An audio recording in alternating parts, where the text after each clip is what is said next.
à tous, bienvenue sur Radio 4 Quarts, je suis Amama, ravie de vous revoir tous aujourd'hui. On va encore une fois aborder beaucoup de sujets d'actualité dont on a vraiment entendu parler ces derniers jours, un petit peu de tout, réseaux sociaux, culture, enfin voilà, et même société. Aujourd'hui, je suis encore une fois toujours très bien entourée. Yanis, bonjour. Bonjour à tous, Yanis pour ma deuxième émission, Voilà. Toujours membre de Graines d'Orateur 93. Yanis qui passe d'invité à chroniqueur, ça fait super plaisir de te voir aujourd'hui. Voilà, merci beaucoup. Ah, pas de soucis. Khadija, bonjour. Bonjour Amama. Très heureuse de te revoir aujourd'hui également. Merci. Comment tu vas ? Ça va très bien et toi ? Ça va, merci. Et aujourd'hui, comme invité, nous recevons Abrèche Sœur, créatrice de contenu. Bonjour. Bonjour. Comment tu vas ? Ça va et toi ? Ça va. On reviendra un petit peu sur ton contenu que tu produis sur les réseaux sociaux depuis plus d'1 an maintenant. Mais on est très heureux de te retrouver aujourd'hui en tout cas. Merci.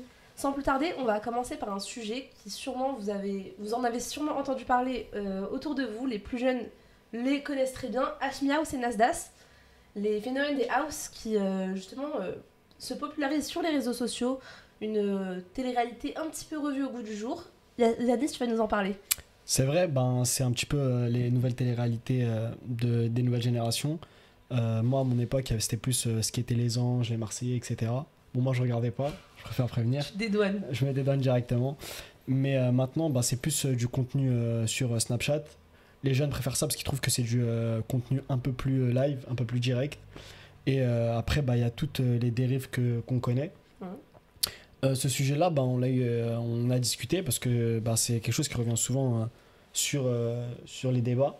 Et avec l'association d'Ayoub Kassemi Déterminé, ils ont organisé un événement sur ça et ils parlaient un petit peu de tout ça. Est-ce que c'était un peu la culture du vide ? Et du coup, c'est un peu la question que je voulais vous poser dans un premier temps. Vous, est-ce que tous ces contenus-là sur les réseaux sociaux, que ça soit Ashmi House, Nasdaq, etc., est-ce que pour vous, c'est la culture du vide ? Alors, est-ce que tu peux peut-être plus nous présenter aussi pourquoi particulièrement ces contenus font polémique ?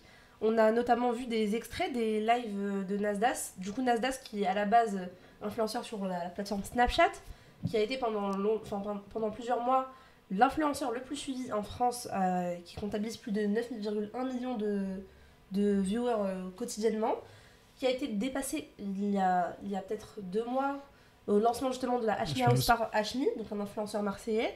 Et Nasdaq avait déjà été épinglé à plusieurs reprises par rapport à ses contenus en story qui pouvaient être dégradants. Certains parlent de Freaky Show pour la représentation d'Asia, une des membres de la team Nasdaq. Et des extraits sur les réseaux sociaux d'un live où Asia a été un petit peu incitée un petit peu sur la pression médiatique et pression qu'elle subit quand même depuis plusieurs mois. Donc oui, peut-être revenir sur certains... en vrai, si on prend un peu chronologiquement ce qui s'est passé, Nasdaq au début, c'était juste une bande de potes dans leur quartier, un peu comme on connaît tous. À Saint-Jacques, exactement. Et Nasdaq c'était connu pour donner énormément d'argent aux gens dans son quartier, que ce soit les gens en difficulté, ses amis, ses proches. Et il s'était fait connaître pour ça à la base. Et ensuite, ses vues ont fait qu'augmenter, ce qui a attiré pas mal de monde à Saint-Jacques, c'est-à-dire des abonnés, personnes qui le suivaient. Et de là, il y a tout ce phénomène-là où il y a plein de personnes qui sont extérieures à lui à la base qui sont rentrées, dont tu vas par exemple t'en parler de Asia. Et d'ailleurs, il y a eu pas mal de polémiques par rapport à ces personnes qui rentraient. Il y en a qui étaient, il me semble, mineurs, parfois du contenu où c'était très rabaissant pour eux. Il y avait tout aussi ce harcèlement qu'il pouvait avoir autour de ces personnes-là. Et du coup, ça, c'est des choses qui ont pas mal fait parler, ouais, c'est vrai. Alors déjà, avec cette présentation, je ne sais pas si vous connaissiez ces contenus-là, que ce soit Nasdaq ou la Ashmi House. Est-ce que peut-être, Abrèche Sœur, tu peux nous parler un petit peu de ça ? Est-ce que tu consommes ces contenus ? Est-ce que tu t'en as entendu parler ? Je consomme pas du tout ces contenus parce que je suis pas trop sur Snapchat, donc je connais pas trop. Mais je connaissais quand même Nasdaq parce qu'il a fait quand même très très très parler. La Ashmi House, voilà, Ashmi House, pas du tout. Vraiment, je découvre, je ne connaissais pas du tout. Donc, je peux pas vraiment donner mon avis aussi détaillé que sur Nasdaq.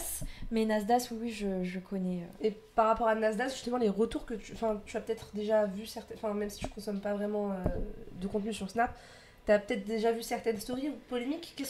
Toi, tes retours par rapport à ça, qu'est-ce que tu peux nous Déjà, pour répondre à ta question, est-ce que c'est la culture du vide ? Pour moi, non, mais c'est la culture de la misogynie parce que les seuls retours que j'ai eus, c'est Asia justement quand elle a montré, voilà, elle a soulevé son t-shirt, ou il y a une fille pareil, alors je sais plus pourquoi, mais elle s'est fait lancer un objet dessus. Enfin, c'est toujours des retours comme ça que j'ai, et je trouve que c'est très violent au niveau de la misogynie. Enfin, moi, c'est les seuls retours que j'ai, vu que je consomme pas, j'ai que les mauvais retours.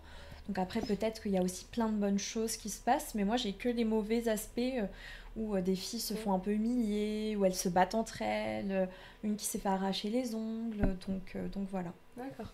Khadija? Alors moi, j'en ai entendu parler de Nasdaq, j'ai vu quelques vidéos passer sur X, une application que je consomme beaucoup, mais la HMI House, ça me dit absolument rien. Après, pour revenir sur ta question de culture de vide, pour moi, je pense que ça l'est, dans le sens où, certes, c'est du divertissement, mais ça n'apporte rien d'éducatif aux autres. Surtout que la plupart des personnes qui consomment ces vidéos, ce sont des jeunes, et ils ne voient rien, mis à part de l'incitation à l'harcèlement, à la misogynie.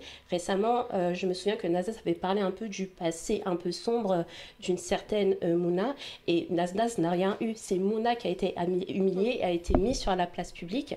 Et cette histoire de freak show, c'est exactement la même chose. Ils prennent des personnes vulnérables, des enfants placés à l'ASE, des enfants qui sont nulle part où aller, ou des personnes handicapées, pour les mettre dans une maison et les exposer dans des situations rocambolesques où tu ne fais que de regarder, c'est juste du voyeurisme en fait.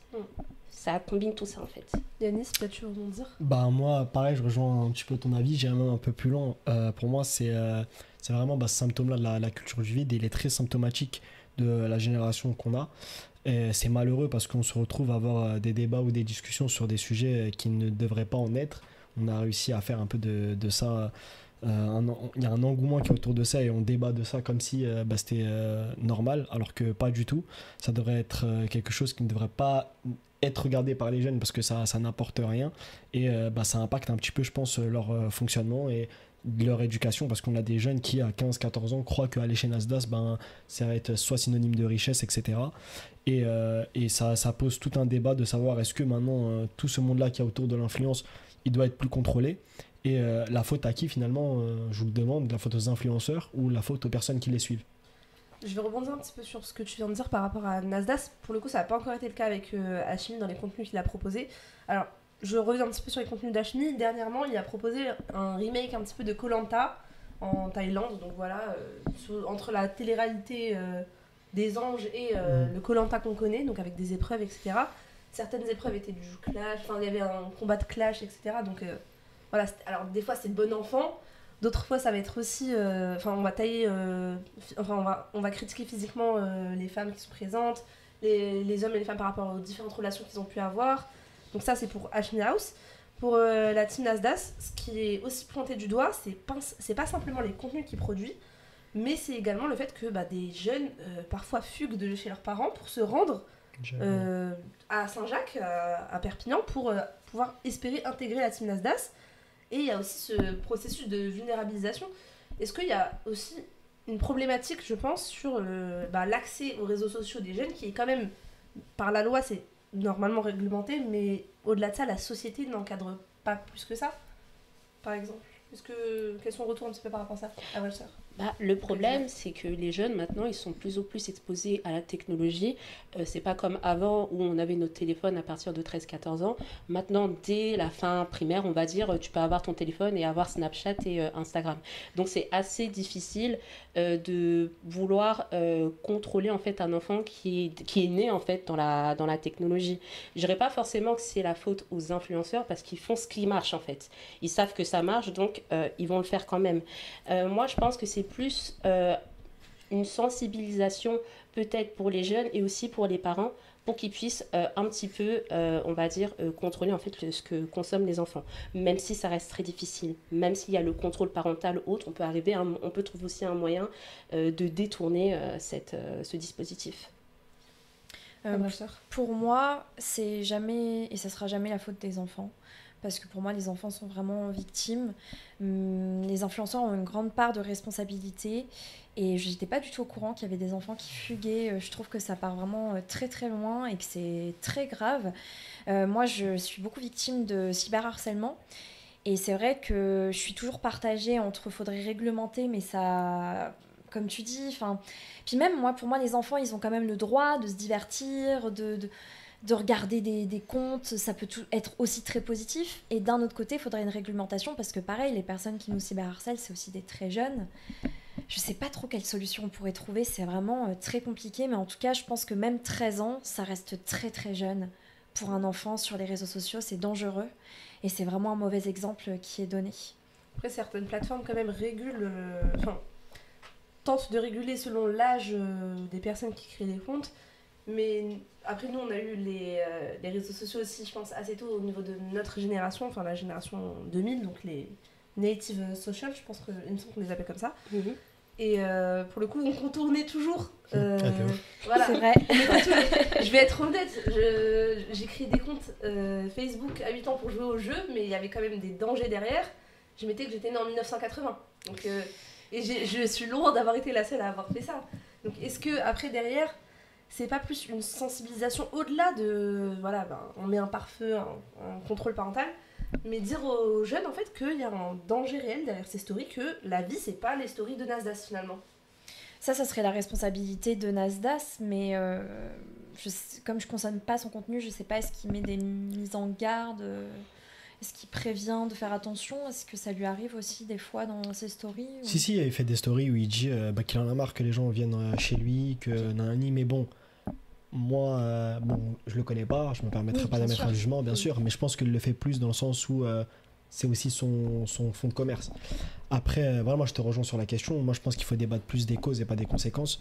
C'est-à-dire que pour moi, c'est totalement la faute des influenceurs parce que c'est eux qui proposent ce contenu-là. Les enfants, avec la génération qu'on a, l'accès facile au téléphone, l'accès facile à Internet, etc., c'est pas pareil. Nous à l'époque, par exemple, il n'y avait pas la 4G. C'est-à-dire que quand tu sortais dehors, tu n'avais plus Internet. Oui. Là maintenant, c'est super facile. On se utilisait Free Wi-Fi, c'était compliqué. Mais maintenant, ils ont totalement accès à ça. Et du coup, faudrait, pour moi, directement sanctionner les influenceurs. Et sanctionner, c'est un grand mot, mais il faudrait plus, en tout cas, réguler de leur côté à eux. Il y a pas mal de choses qui ont commencé à être faites sur les arnaques. Et quand je vois que moi, c'est Booba qui commence à dénoncer un petit peu tout ça, ce système-là des arnaques, etc., moi, ça m'inquiète personnellement. Genre que ce soit Booba qui, avec tout le respect que j'ai pour lui, hein, bien sûr, je suis un grand fan.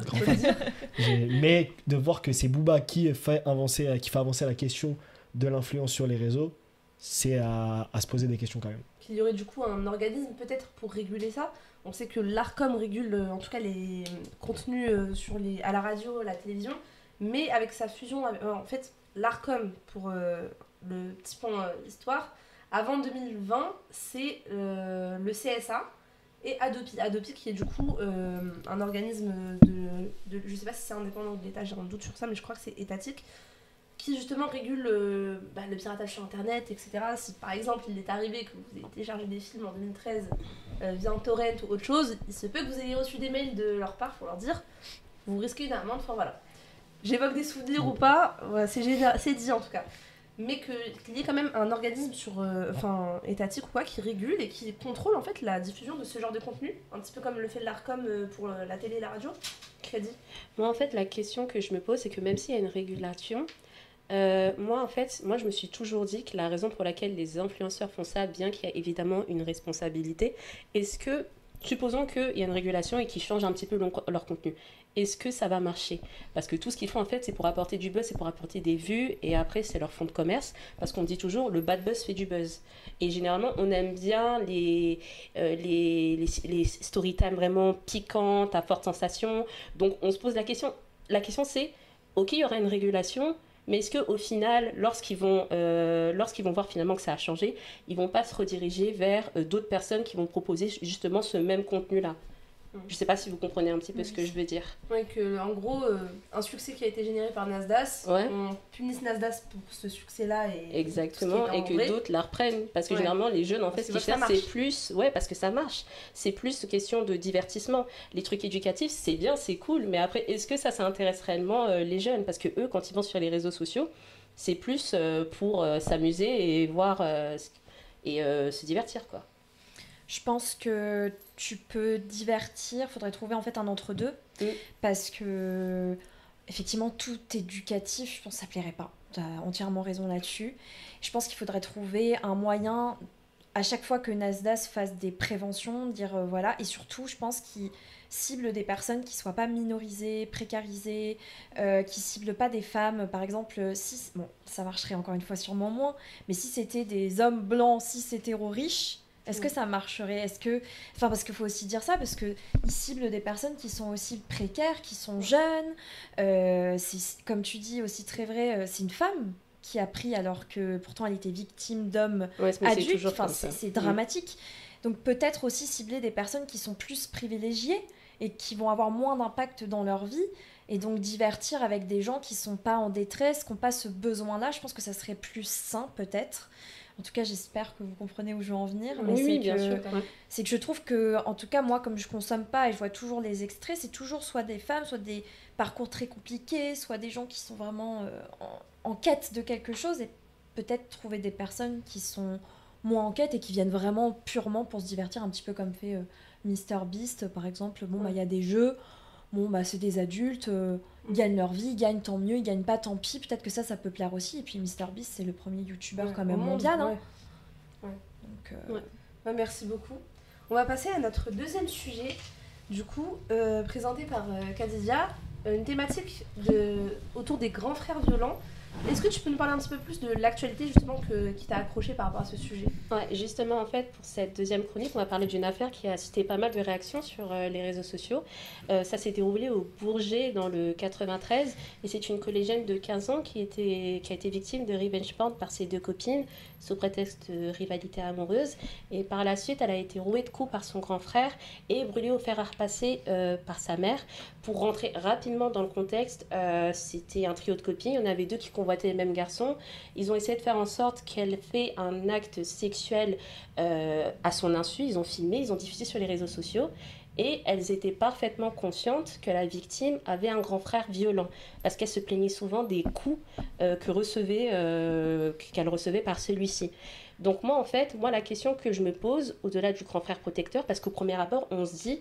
c'est mignon, il veut juste protéger sa petite sœur, il veut son bien, mais dans certaines familles, et je le souligne, que le grand frère, il a vraiment un ascendant, il a un contrôle trop total sur la sœur.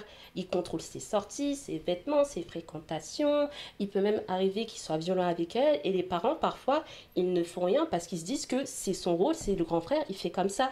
Donc en fait, le but, selon moi, on devrait, le grand frère, il est là pour protéger la sœur et être bienveillant avec elle. Déjà qu'une jeune fille, elle est exposée aux violences extérieures, il ne faut pas qu'elle ait également un deuxième endroit, le foyer, où elle est censée être le plus en sécurité, quoi. C'est surtout ça. Je rebondis un petit peu par rapport à cette histoire, et ce que tu viens de dire est totalement intéressant, et justement, c'est par rapport à ça que je veux rebondir. La double peine, en fait, d'avoir un grand frère violent et de subir la violence d'un acte tel qu'un revenge porn. Enfin, déjà que c'est très difficile psychologiquement, le grand frère violent derrière, est-ce que c'est vraiment pour abattre cette jeune fille dans son ego et même dans sa confiance, dans tout en fait, dans tout ce qu'elle est en train de construire, d'autant plus que ça touche très souvent les jeunes filles. Quels sont vos retours un petit peu à chaud par rapport à cette histoire que vient de nous donner Khadija? Moi forcément je suis scandalisée, je trouve qu'il y a tellement de misogynie intériorisée, de misogynie...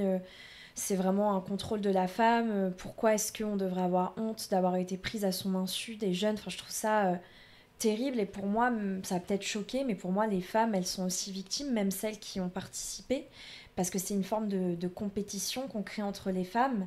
Et c'est aussi symptomatique de misogynie intériorisée. Ça ne veut pas dire qu'il faut les excuser et accepter tout, mais...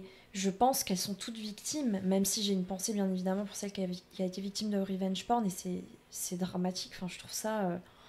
j'en entends tellement parler, des témoignages comme ça, que ça me sidère, quoi. C'est dingue. En fait, la violence, elle est étendue, parce que non seulement elle reçoit une violence de la part de ses soi-disant copines, mais en plus de ça, les personnes qui étaient censées la protéger et la soutenir dans une situation où elle n'était pas responsable, elles se retrouvent également à l'agresser aussi. Donc c'est une double peine pour elle aussi, quoi. Yanis ? En vrai, on peut que condamner toute forme de violence. Et dans l'éducation, la violence, elle ne devrait pas avoir une place. Au contraire, ça va être plus de la communication, de l'explication. Après, c'est quelque chose de très grave. Moi, c'est pas quelque chose auquel je peux être confronté. Parce que je suis un garçon. Après, je pense qu'il y a il y a d'autres problématiques, mais dans le sens où, ouais, par exemple, moi j'ai une grande sœur, tu vois, je me vois pas être violent envers elle ou quoi que ce soit, même si c'était ma petite sœur, parce que, voilà. Mais il y a un travail aussi de communication à faire, etc., qui est énorme. Est-ce qu'il n'y a pas aussi un travail un petit peu dans l'éducation qui est faite?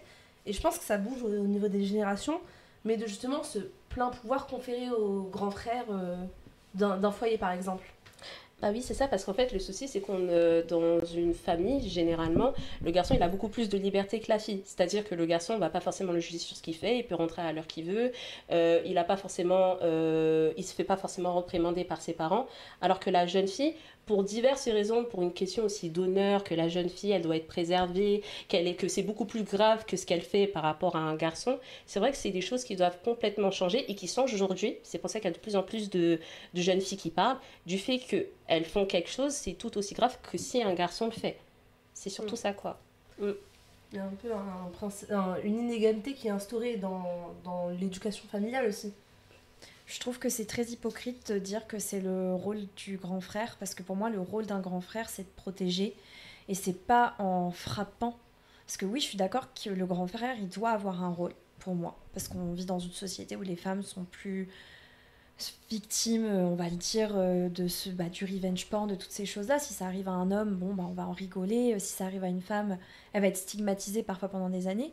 Mais ce rôle-là, il est mal compris. C'est pas en frappant, c'est pas en insultant et c'est pas en victimisant sa petite sœur que ça va l'aider. Au contraire, le rôle, il doit être dans la bienveillance, dans l'écoute et aussi dans la défense.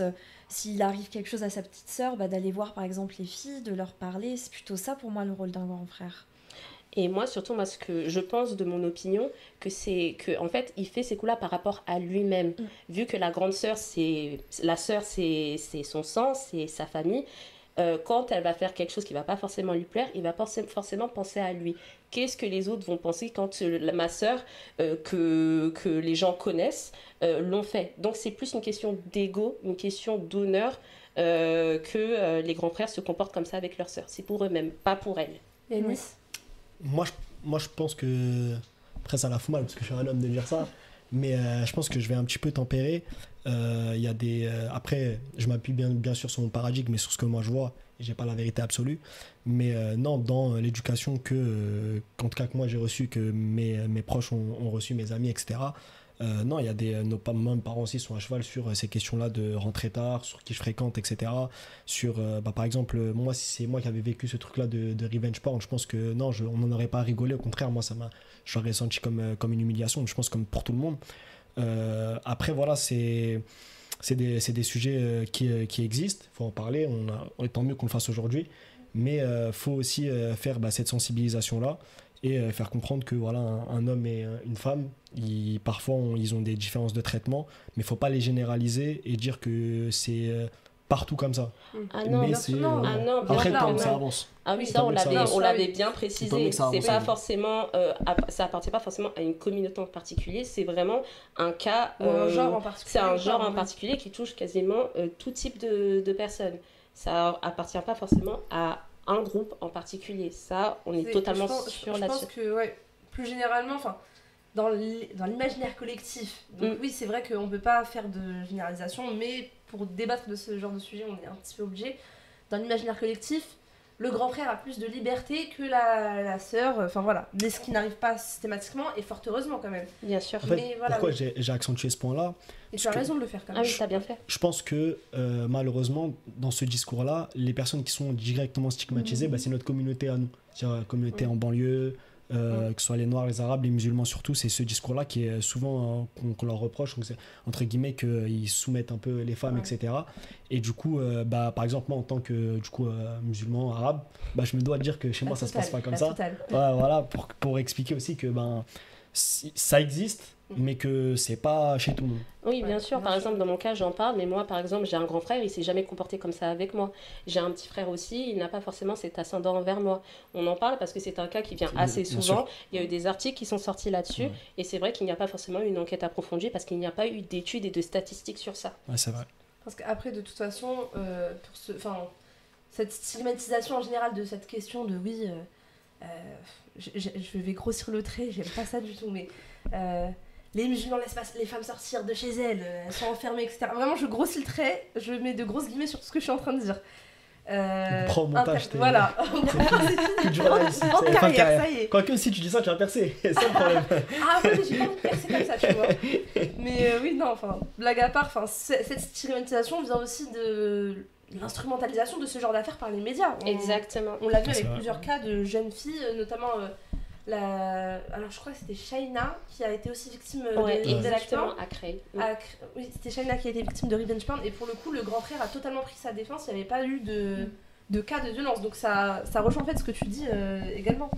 Est-ce qu'on peut un peu aussi, par rapport à l'instrumentalisation de ces affaires, reprocher un peu ce dictat un peu qui reste du grand frère Alors moi personnellement, mon collège était en travaux, donc j'ai dû aller dans un collège attribué. J'étais en collège du coup catholique, donc j'ai découvert les personnes très riches, où je me suis fait par exemple harceler parce que j'avais pas le dernier sac Vanessa Bruno à l'époque, c'était ça, Longchamp, etc. D'ailleurs maintenant que je suis en mode ouais, ça y est enfin. Ascension. Et là où je veux en venir, c'est que en école catholique c'est pareil, c'est même pire.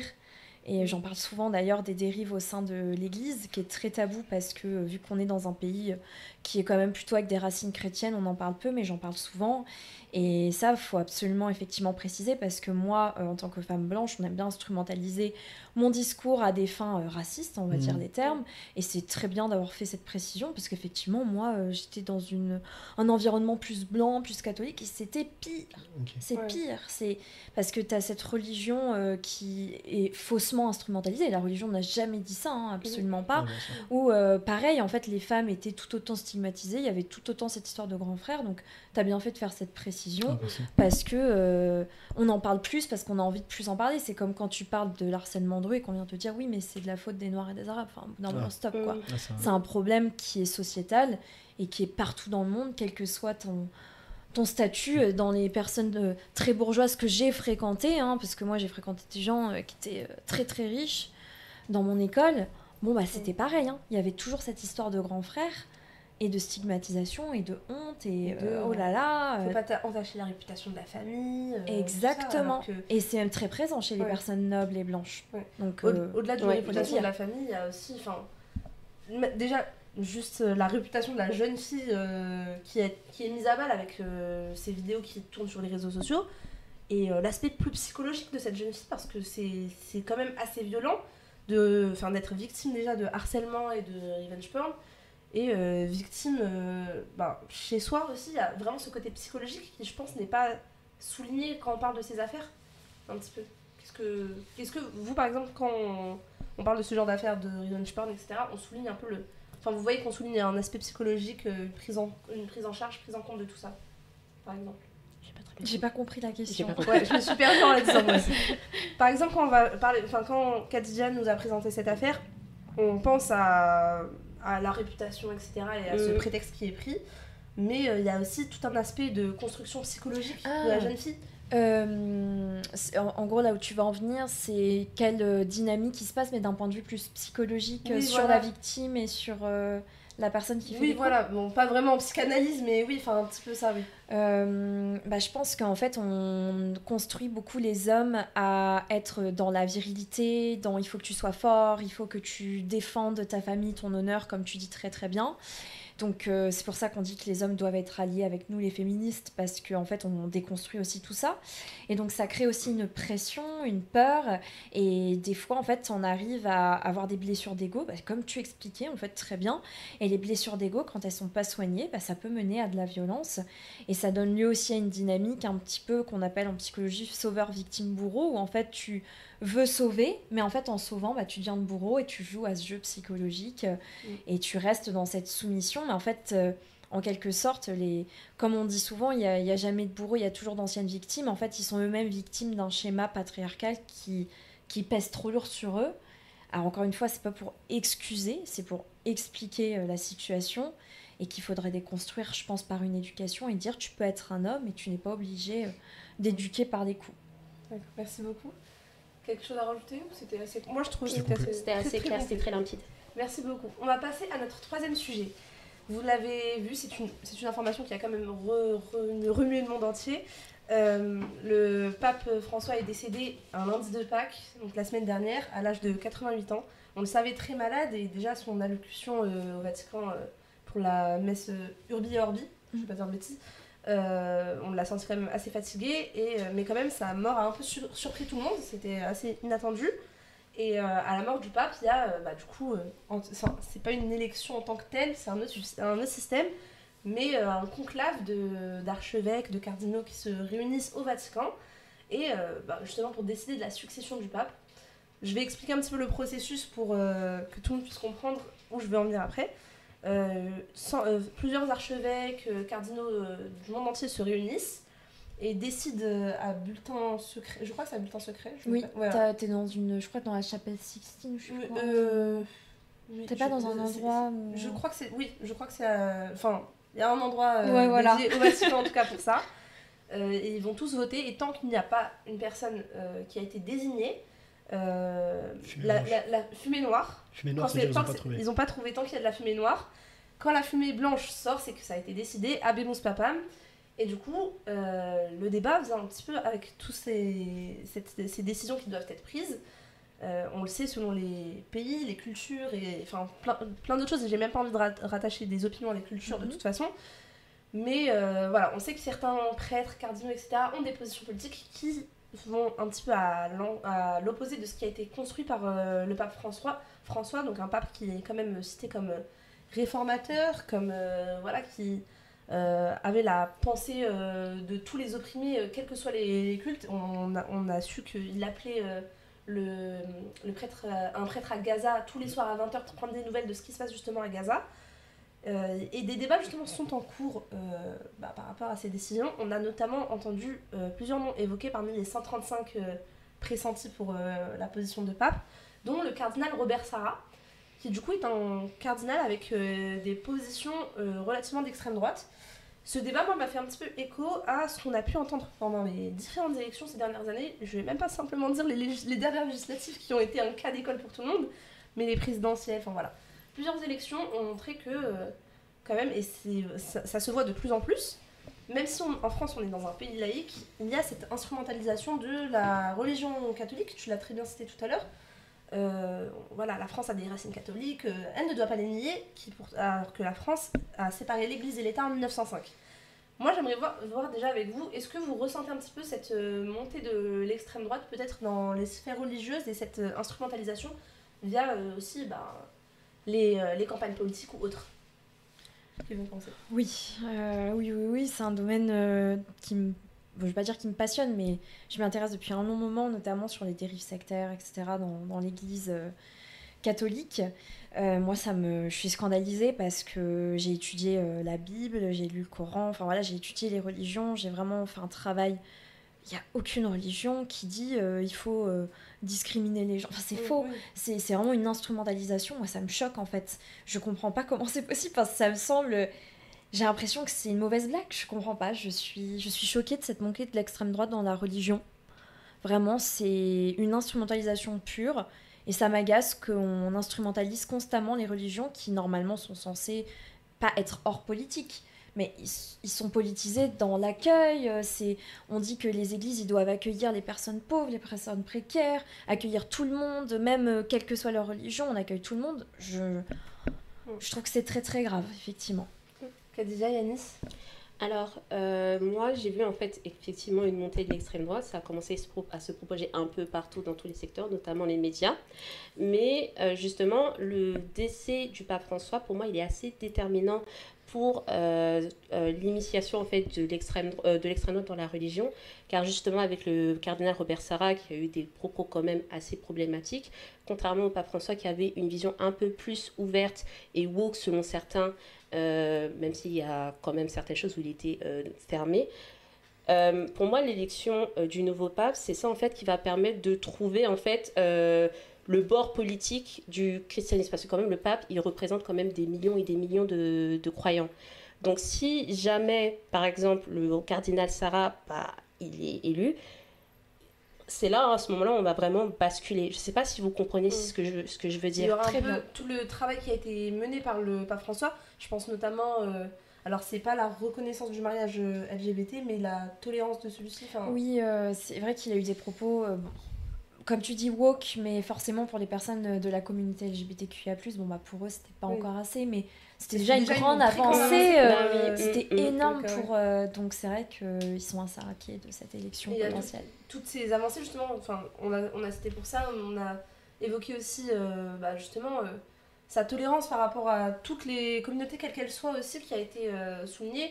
Et comme tu l'as très bien dit, il a été qualifié de pape woke, notamment par des dirigeants politiques. Javier Milei et je crois que c'était Lula. Oui, je crois, oui. Ou Bolsonaro, enfin un dirigeant brésilien. En tout cas, il a été pointé du doigt par des politiques qui se sont ensuite rétractés. Le fait est que on connaît leur position, ces politiques d'extrême droite qui disent trouver ce pape révolutionnairement woke et néfaste pour le catholicisme.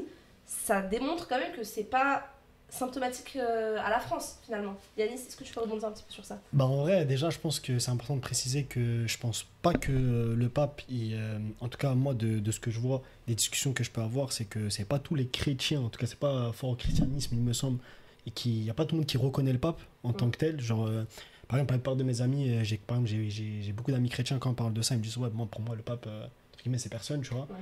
Du coup... ça dépend aussi des courants. Des courants, exactement. Ouais, mais j'ai pas assez de connaissances pour me prononcer, mais en tout cas, c'est pas tous les chrétiens qui, en tout cas, reconnaissent le pape. Ouais. Tout comme, par exemple, chez nous, les musulmans, on peut avoir des divergences, je pense, avec des courants, etc. Mais moi, je pense que factuellement, il serait faux de dire que les religions en tant que telles n'ont pas des rapports avec soit la droite, soit l'extrême droite, sur certaines formes de...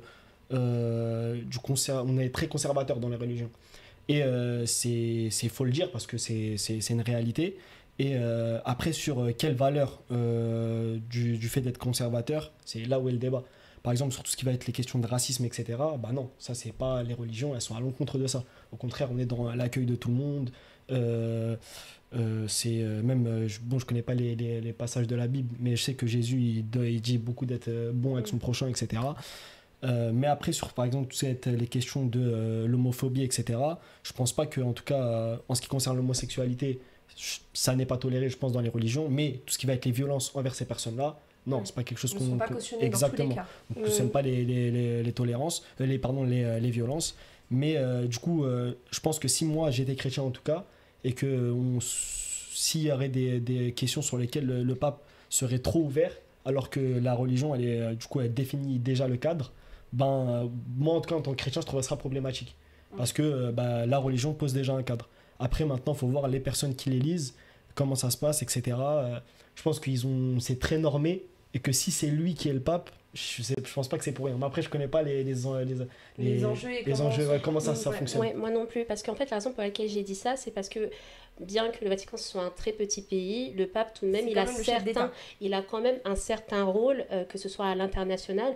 Donc le fait qu'il ait des idéaux qui sont au contraire au pape, qui avait des opinions assez ouvertes, est-ce que ça ne va pas forcément faire un pas en arrière? Non, parce que je pense que le débat, il n'est pas là. Le débat devrait être de savoir, est-ce que le pape contredit ce que le christianisme dit, pas ce que l'ancien pape pensait. Parce qu'entre guillemets, le pape, c'est un représentant de la religion.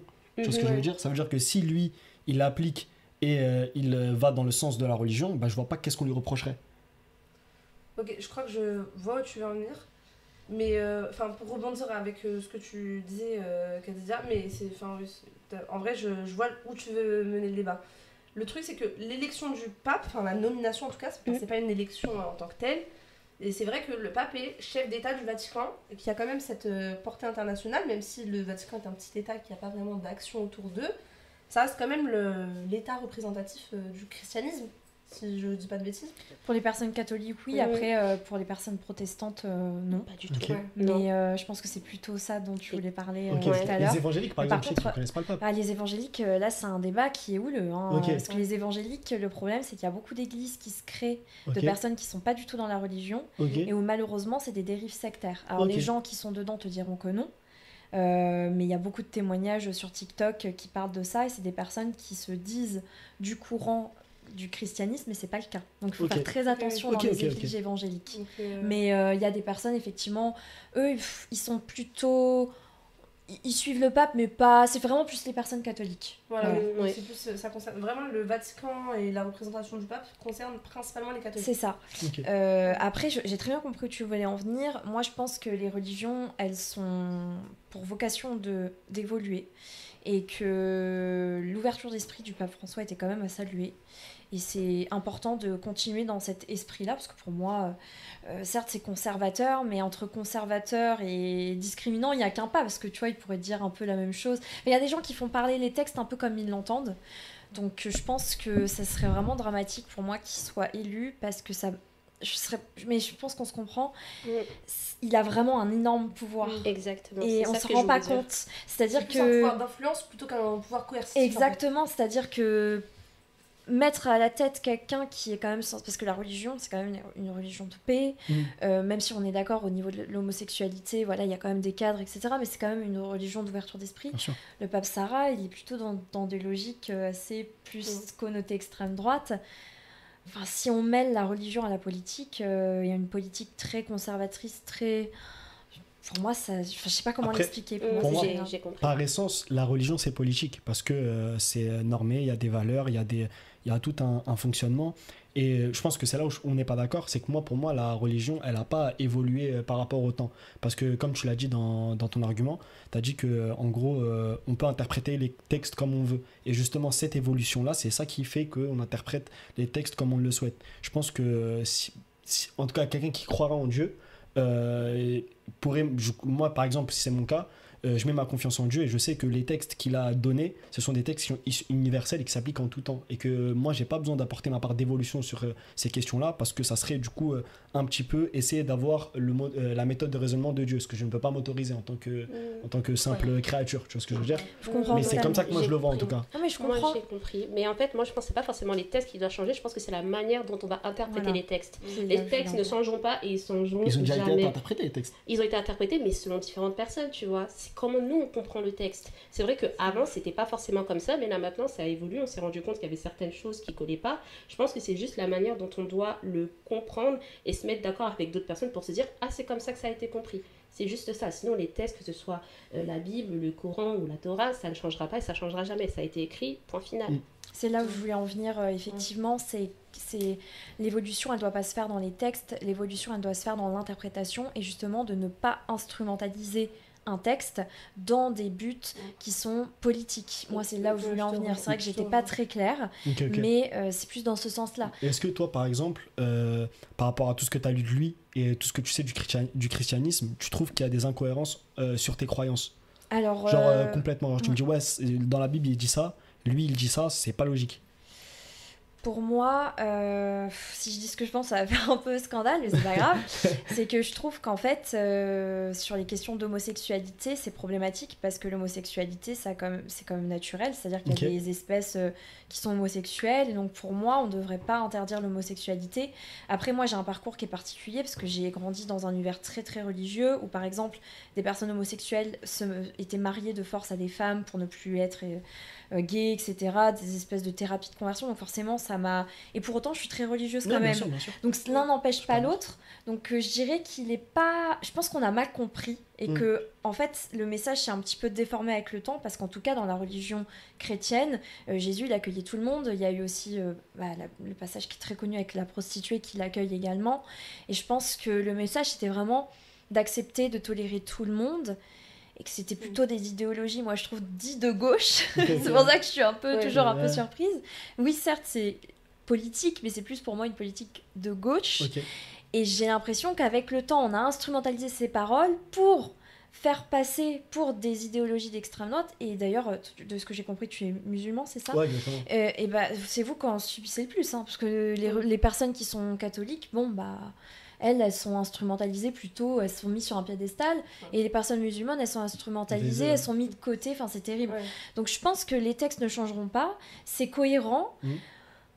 En tout cas, le pape François, ce qu'il disait, le pape Sarah, pour moi, non, parce qu'il est vraiment dans une instrumentalisation et une déformation des textes. Enfin, en tout cas, c'est mon point de vue. Je peux pas trop détailler, parce que ça serait trop long, mais c'est intéressant. J'essaye de vulgariser au maximum. C'est hyper intéressant d'avoir eu ton point de vue aussi, parce que, enfin...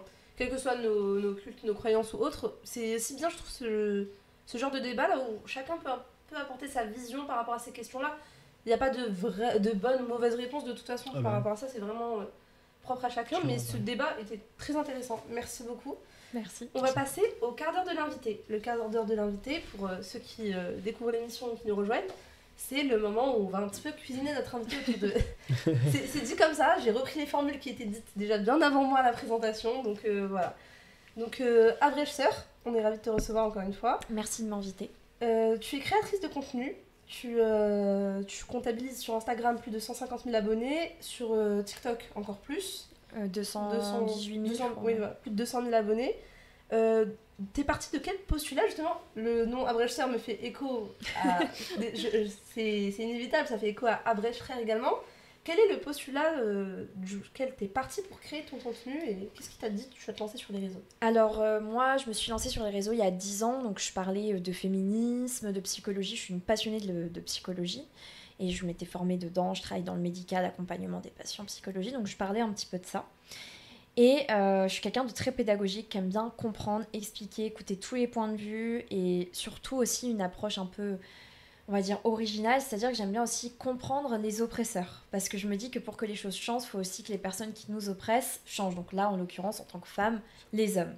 Donc moi, je faisais beaucoup de contenu pédagogique et en fait, je me prenais énormément de harcèlement, de haine et je comprenais pas parce que je me disais, je comprends pas, pourtant je suis toujours à essayer de comprendre et j'en ai eu marre un jour et ça a été la goutte de trop avec Abrège Frère qui a abrégé le témoignage de Lila Bonbon, je sais pas si vous avez suivi mais pour la faire bref.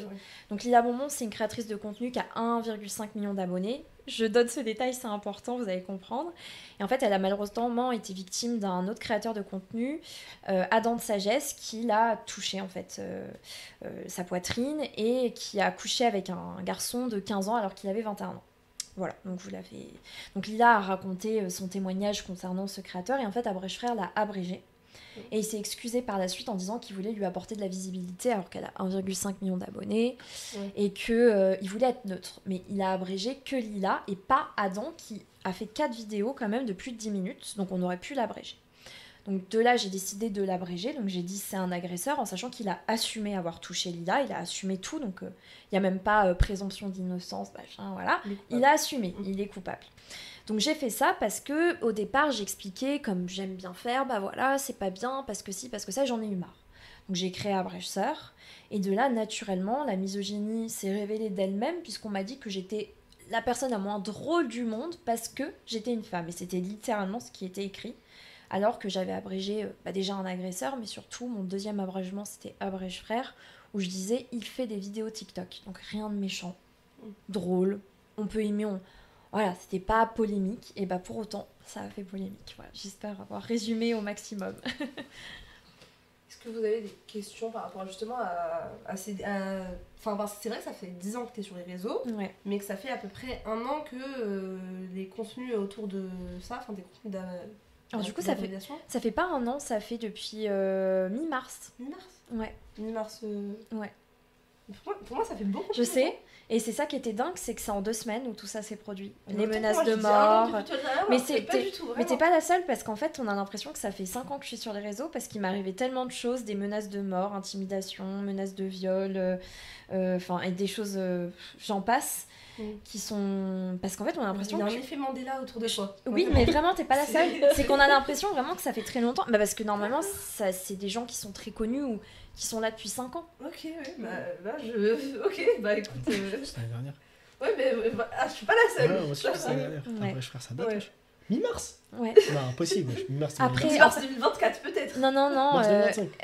Lila Bonbon, si je me trompe pas, c'était la journée de la femme, donc c'était 8 mars. Okay. Et moi j'ai abrégé le 10 mars, donc... Ah oui. Ouais. Donc, c'était là. Ouais. Ok. Ah oui. Et en plus après j'ai dû faire une pause de TikTok pendant 3 semaines parce que j'étais signalée en masse, donc en fait j'ai disparu pendant 3 semaines, donc techniquement j'ai... T'as été victime de harcèlement aussi sur tes réseaux et... Est-ce que c'est des influenceurs justement que tu as abrégés qui ont peut-être incité leur communauté à aller signaler tes posts? Je pense que ça a été indirect, c'est-à-dire qu'il y a des gens qui ont fait des vidéos sur moi, qui ont incité, et ça j'insiste aussi parce qu'on parlait de la team Nasdas, il y a une énorme différence entre harceler et inciter. Et beaucoup d'influenceurs incitent. Et du coup on a l'impression qu'ils n'harcèlent pas. Mais en fait ils incitent. Et c'est très différent, c'est-à-dire qu'ils font des vidéos en disant vous pensez quoi de Abrechser, voilà, en fait t'incites, enfin en tout cas dans leurs vidéos c'était pas neutre et eux et c'est leur communauté du coup qui vient dans tes DM. Exactement, mais il y a jamais quelqu'un qui a dit venez on la signale en masse. Par contre ils vont faire des vidéos avec un avis négatif, en commentaire ils suppriment pas et il a qui même parfois et voilà, donc c'est ça qui fait mes signalements. Ok, d'accord. Mais du coup t'es pas, enfin là tu continues les contenus d'abréviation un petit peu. Est-ce que tu comptes rester sur les thématiques justement de misogynie envers les femmes, etc. Ou tu comptes peut-être élargir sur d'autres thématiques par exemple? Alors du coup j'ai élargi sur d'autres thématiques, notamment j'ai abrégé Sarah Frézou. Parce que elle a harcelé plusieurs personnes de télé-réalité et du coup j'ai abrégé, elle avait fait une vidéo où elle demandait de l'aide à la personne qu'elle a harcelée parce qu'elle a fait une télé-réalité récemment. Je suis en train de me dire qu'il faut que je précise à chaque fois du coup sur le contexte, désolée ça va être un peu long, mais en gros ce que vous devez retenir c'est qu'elle a harcelé quelqu'un et elle a demandé de l'aide à la personne qu'elle a harcelée tout en disant qu'elle ne l'avait jamais harcelée. C'était pas Aurélie Preston? Oui c'est ça, dans Les Anges, je me rappelle. Voilà. Oui, c'était vraiment violent ce moment-là. Les Anges, je crois que c'était l'une des saisons les plus violentes que j'ai vues. C'est celle qui a le mieux marché aussi en termes d'audience avec les Anges 5. Bah justement, tu vois. C'est celle là où il y avait justement des personnages là où, qui étaient principalement là pour le harcèlement et le divertissement. Et finalement, il y a un parallèle avec ce qu'on voit. Et surtout avec ce qu'on vient de dire juste avant. Plus c'est violent, plus ça marche, tu vois. C'est ça. C'est terrible. Et du coup, oui, j'ai abrégé Sarah justement en disant qu'elle avait harcelé des gens, etc. J'ai abrégé aussi Ricardo. Et j'ai abrégé... Ils te répondent en privé? Non, ils s'en foutent, je pense qu'ils s'en foutent. La personne qui a fait une vidéo, pas spécialement en télé-réalité, mais des personnes que tu as déjà abrégées. C'est plus les petits comptes qui sont les plus teigneux. Vraiment, ceux qui sont peu connus, et ben en fait, c'est les pires. Ils font 10-15 vidéos, ils créent des rumeurs. Mais comme quoi, par exemple? Bah, par exemple, là, la rumeur, c'est que je suis homophobe. Ah, d'accord. Voilà. Parce que j'ai dit, bon, c'est un point de vue qui est très décrié, mais c'est que moi j'estime que parfois quand tu fais des vidéos, et d'ailleurs vous pourrez me dire ce que vous en pensez, quand un homme prend son micro et dit je déteste les femmes, je déteste fréquenter les femmes, je n'aime que les voitures, je ne traîne que avec des hommes qui sont tout le temps torse nu machin, bon, bah des fois tu as envie de dire bah sors avec un mec quoi. Et ils te disent que t'es homophobe, bon. Alors que les personnes de la communauté LGBTQIA+, disent eux-mêmes la même chose et que bah c'est... Puis il n'y a rien de méchant, enfin... Et puis de toute façon, comparé à d'autres personnes, de la team Nasdaq par exemple, comment ça, moi je me fais menacer de mort, intimidée dans la rue, pour ça quoi. Voilà. Ça t'arrive du coup dans la rue, tu suis quand même menacée Oui, je suis très très menacée, hein, mais c'est ça qui est dingue, c'est que je suis plus menacée que des personnes qui sont réellement problématiques. Puis c'est vrai que c'est assez récent pour toi, donc t'apprends un peu à gérer sur le tas. Comment tu gères là principalement? Oh bah je vis ma vie la plus normalement possible, voilà, tout va bien. Plus il marcelle, plus il démontre que j'ai raison, merci. Voilà, non mais mon but c'était de montrer, bah j'ai montré, hein, les gens sont choqués. Il y a une misogynie. Il y a une misogynie, en fait c'est un peu, ils se retrouvent en face de cette réalité, mais n'assument pas en être acteur finalement. Ah bah du tout, c'est vrai que personne n'assume qu'il y a de la misogynie sur les réseaux, alors que je suis désolée, quand tu vois des personnes qui sont condamnées pour violence conjugale, je parle même pas de accusés, parce qu'on va dire présomption d'innocence. Non, je parle, ils sont toujours là, ils font des vidéos, tout va bien pour eux. Et moi, bon bah, je suis l'ennemi public numéro 1, quoi. Et moi, la question que je me pose, est-ce que tu penses que cette vague de haine que tu reçois, c'est dû à l'augmentation de ce mouvement masculiniste? Bien sûr, en fait, initialement, moi, mon compte, je m'attaquais aux masculinistes. Ouais. Et que aux masculinistes. Est-ce que juste tu peux te définir un peu pour ceux qui nous regardent, qui sont les masculinistes, c'est quoi un peu le profil Alors, le mouvement masculiniste vient des États-Unis qui s'appelle Red Pills. Donc c'est un mouvement qui dit qu'il faut la suprématie de l'homme sur la femme. Et du coup, il y a eu l'apparition des tradwives, donc c'est les traditionnelles femmes. Enfin, je sais pas comment ça se traduit en français. Les femmes un petit peu qui vont rester à la maison, qui ont les stay at home. Stay at home, voilà, c'est les femmes qui sont vraiment qui se contentent que de s'occuper des enfants, faire à manger, et celui qui subvient aux besoins, c'est le mari, quoi. Exactement. Et d'ailleurs, en plus, ça rejoint tout ce qu'on disait, comme quoi, voilà, il y a des dominations, quelle que soit l'origine, quelle que soit ça touche toute classe sociale. Hein, exactement. Mais c'est mieux perçu. Alors, ce fait d'être une femme à la maison, d'éduquer les enfants et de faire à manger est mieux perçu chez les femmes blanches sous le concept un peu de moi je suis une tradwife, etc. C'est pas pareil. Je reste à la maison, enfin voilà. Que si c'était une femme musulmane voilée qui fait ce choix, par exemple. Exactement. De toute façon, c'est toujours comme ça. Hein. Quand tu es une femme blanche, c'est tradwife. Quand tu es une femme musulmane, t'es soumise. Bon, Ouais. c'est n'importe quoi. Mais là, le problème avec ces femmes-là, c'est qu'elles ne choisissent pas. En fait, c'est un choix qui est un peu indirect. Et donc, c'est un mouvement qui est apparu en France, donc les masculinistes. Et ça apparaît de plus en plus. En fait, c'est un mouvement qui est très toxique, qui prône l'homme doit être fort, viril. En fait, ça rejoint tout ce qu'on dit. Hein. Oui. Ce truc aussi de l'homme qui doit frapper sa petite sœur parce que c'est tout ce qu'on dit. Exactement. C'est-à-dire que c'est une pression sur l'homme de tu dois être viril, tu dois avoir un schéma de vie C'est une autre traditionnel. forme de pression sociale. On parle souvent de la pression sociale que vivent les femmes au quotidien, de toujours être belle, bien apprêtée, etc. Mais il y a aussi une pression que peuvent subir les hommes, peut-être. Par exemple, je sais pas si... Entre guillemets. Je pense qu'il faut mettre des pincettes parce que, encore une fois, c'est pas parce qu'on explique les choses qu'on excuse. Parce que sinon, ça va être ressorti en disant regardez, non, on n'est pas en train de dire les pauvres. Mais effectivement, il y a cette pression qui est faite sur des très jeunes, 12, 13, 14 ans, qui donneront demain les hommes violents qu'ils seront malheureusement, parfois en tant que grand frère, parfois en tant que mari, parfois tout seul parce que ça marche pas très bien les conseils de séduction. Ouais. Ah, ça me fait écho et j'y pense depuis tout à l'heure. Alexis Chance, par exemple, et ses contenus sur les réseaux sociaux. Alors lui, pardon. Isaac Mayombo. Voilà. Parce qu'il a renié... Non, mais il a quand même renié ses origines. Enfin, c'est quand même... Bon, après, je suis pas la même placée pour en parler, mais d'autres comme Derintia qui s'est renommée, je sais plus, c'est Manon... J'en ai aucune idée, je sais Mais en pas. tout cas, c'est une créatrice, moi je vous invite à aller la voir, parce qu'ils sont mieux placés pour en parler.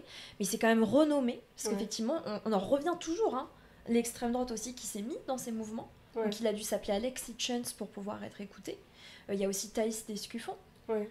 Donc tous ces mouvements, en fait, tout est relié en fait. C'est ça.